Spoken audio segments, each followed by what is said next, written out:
Hello, everyone. This is Allison Nazarian from WorkingMomLifeline.com, and this is our first Just a Quickie interview with the fabulous Stephen Kruiser. He is our He is our single dad blogger, guest blogger from California, and Stephen is a comic. I've been cracking up just for the past few minutes talking to him. He's a writer, and he has a very thoughtful and perhaps controversial to some blog at Stephen Kruiser, that's KRUISER.com. His blog is titled, very modestly, America Needs Me. And Stephen, thank you for joining us. Thank you. I'm so excited to be the new mom on the block.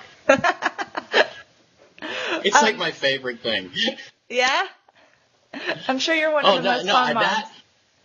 I hope so. Hopefully, yeah. Okay. I'm not the prettiest, but we try. So here's the thing. We gave you a prompt, and we wanted to hear sort of your take on this prompt and the funny, insightful, crazy things from your life that this got you thinking about. So tell us what the prompt was, and you can go right into it. You asked what I was guilty of to try to get my kid or bad habits that maybe we encourage once in a while just to try to buy a little time for ourselves or something, because I'm guilty of all kinds of things. I mean, like her mom and I are divorced, so every time her mom does something stupid, I'm guilty of secretly enjoying that, and I really shouldn't be. I should, because it's her mother, and we get along fairly well for the most part now. But there's a little Schadenfreude there. I think that's how I said it. And if Germans, please don't write in, because I don't speak German or read it. So. What was I talking about? Oh, okay. What you're guilty the Ritalin of. is not kicked in. What I'm guilty of. So I travel a lot, or I used to travel a lot. So when I was home, I was more engaged with her for the longest time. But lately I've been doing a lot of freelance work from home, a lot of writing, and I need her to just, shut up already once in a while. And she's like, and I love her, but so I used to be really strict about the television because I don't like to watch TV other than sports. But lately I've just been buying her off with the TV, and I thought I was clever at first because I was always like, at first I thought I was being strict because I was always saying, well, you can't watch TV till you finish your homework.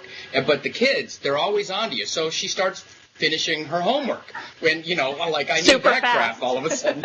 Yeah. And because they always know how to one-up you like that. So suddenly like, I'm going to be a good student too and stick it to you, Dad. And then so she finishes her homework. She's really bright. And then we got Zach and Cody going on, and Disney, I'm pretty sure, Disney, because they haven't hired me for anything in years, so I'm just going to say Disney, probably the Death Star at this point, okay? Because I don't know how they do it, but they get other networks make an impression on a child. Disney actually genetically encodes DNA, I think. It gets in there. There's a stem cell Disney thing, I think, that it gets in, and then it starts to grow, and then they know, and then the kids know everything. She knows stuff about Miley Cyrus that Miley Cyrus's mother doesn't know, okay?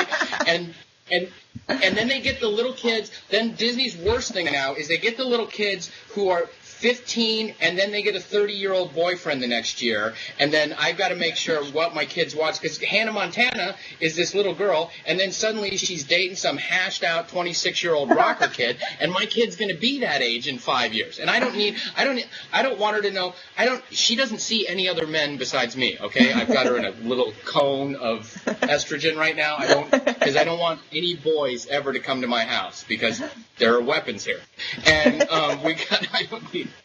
But was I talking about TV?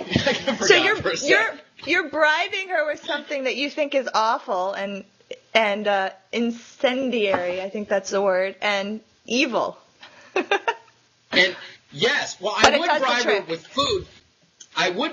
with food. But on my side of the family, we tend to the chubby, and so I don't want to suddenly balloon my kid up just to make me. Fortunately, she seems to have her mother's genetics right now, so she's thinner, but I don't want to find out one day 2 extra cookies and then she's a little, Polish, Irish, Oompa Loompa, like from my side of the family. Because everybody on my side of the family is like 2 feet tall, with a gut. And I don't want that to happen to my kid.